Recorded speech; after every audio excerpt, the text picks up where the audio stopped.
Hello. Today we're doing something a little bit different. Going to go over a budget deck option, which is one that I've got myself. I didn't create the deck. It was made by JEDIARECOOL, which you'll see their name in a bit. But it's a gates deck. Bit of a different theme, different win con, something that just provides a bit of a different playstyle than like some of your other budget options like your pre-con decks. But I figured I'd run you through the deck and some of the combos that are in there, just so you can sort of check it out and maybe want to get it, and give props to the guy that made it as well. It's given me a few wins, and honestly, every time I play it, it's a lot of fun, even when I lose. And maybe you'll see why in a little bit. So $40 gates deck by, like I said, JEDIARECOOL. Stumbled across this. He mentioned it in a comment on Reddit and had said that this was just his favorite deck. He updates it constantly. You can see it was created almost 2 years ago and updated 5 days ago. So he's constantly going in, trying to optimize the deck, make it better whenever new cards come out, and just looking for ways to continually upgrade it and keep it around make sure it stays around the $40 price. He's religious about whenever cards go over or like push it over, but sometimes cards rise in value. He goes in and finds a replacement for those cards. He's got a ton of, if we scroll down here, in the considering options for things that could go in the deck, and if there's specific cards that you don't have or can't find, that there's multiple ways for you to keep it affordable and replace those cards. But yeah, so for example, at the moment, if we go and buy the deck through TCG Player, $39.32, which is pretty awesome for a relatively. It's strong in some ways. Anyone who's ever played with gates, you're not finding them in EDH, but it can get you some ones at your local game store. So Commander is 9 Fingers Keene. I think that's one of the main differences you'll see to like some of the other gates decks that are around. It's not a Wooburg gates deck, it's a Sultai, being your black, green, and blue, and she's got a pretty cool effect. My friends hate whenever I play this deck. The ward, pay 9 life. It's a quarter of your life just to target her and get her off the board, which can be a bit of a pain.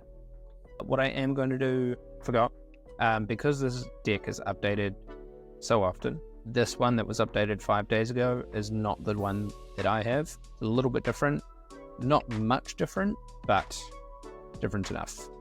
So I'll be going through the combos that are in my deck. I'll include both deck lists in the description, but I don't know all the details of the one that was updated 5 days ago. But yeah, so Commander 9 Fingers Keene. Your main win condition is the Maze's End, specifically getting out your 10 different gates and winning the game based off of that. So you've got all of your basic colorless gates, your Boulder's Gate, Basilisk Gate, Black Dragon Gate, and there's one more, and Thran Portal, and Gateway Plaza, and Gond Gate, all the gates. You'll have a few people telling you that it's not the optimal way to play gates because you don't have access to all of the gates, because there are gate combinations for every kind of color, and we're limited out of those because we're only running Sultai. There's ways around that.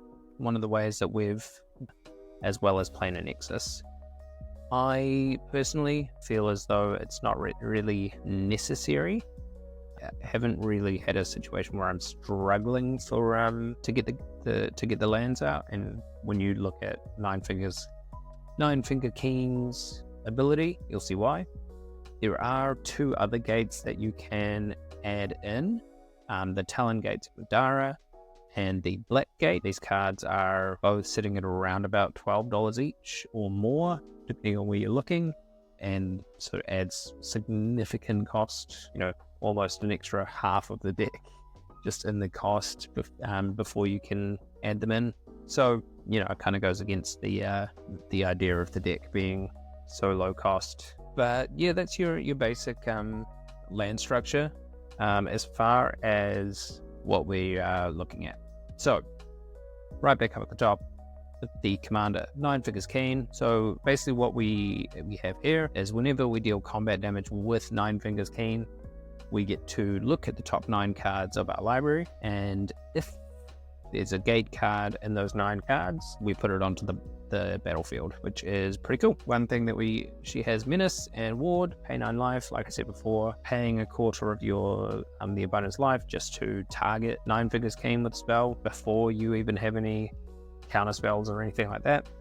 And Menace as well, making it harder for them to block you. One of the cool things that you can do with this, and I mean you can do it with any creature with Menace, is putting a enchantment, so Alpha Authority, so gives them a hexproof, so on top of the ward, they also just can't be affected by instants and sorceries, and then can't be blocked by more than one creature, so then it kind of just makes her unblockable. And so can't be Menace, meaning that they need to be blocked by multiple creatures. However, because of Alpha Authority, can't be blocked by more than one creature.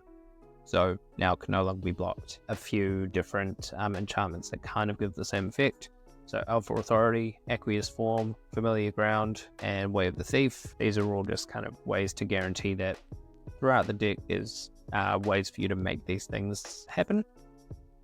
Another cool thing you can do is equip the Fire Shrieker. This is just to make sure that you get those gates out from the attacks. So because it gives her double strike, that means her ability is going to trigger twice. And instead of looking at 9 cards and getting one gate, or hopefully one gate, you're looking at 18 cards. And if you're not finding a gate in a fifth of your deck, then you need to shuffle better.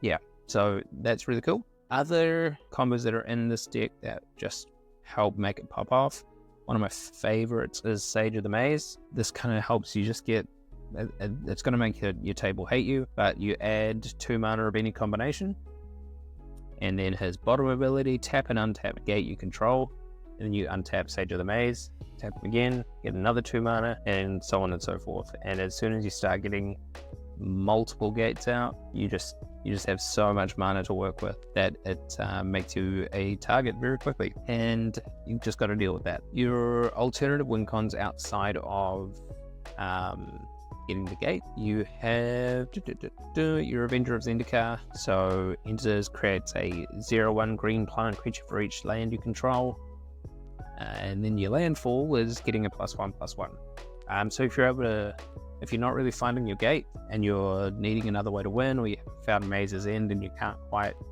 manage to get it, Avenger of Zendikar or Gate Colossus, Rampaging Baloths, these are all just great ways for you to sort of just get a board presence and smack your do the classic green thing and smack your opponents with just large creatures. Alternatively, you know, you've got Villainous Wealth. You're able to get a huge amount of mana, like I said, with Sage of the Maze, and also with Baldur's Gate, where you're just able to tap Baldur's Gate, create, you know, 10 mana of any one color. There is a way to untap the land as well and sort of double up on the land. And then putting all of that into the Villainous Wealth and exile the top however many cards of your opponent's library, steal all of their spells, and come back pretty huge. I've only managed to do that once or twice. When it happens and you pop off with it, it's really satisfying, really cool. Yeah, but like I say, this is just a really, really fun, unique deck. If you're looking for something that can sort of be done under $40 or around $40, you know, this is a great option. If you don't really want to go with a pre-con, none of them are really speaking to you, or you've got a couple of pre-cons but want something a bit different or a bit unique to bring to the table, highly recommend this. Highly, highly recommend this. But yeah, thanks for checking it out. See you next time.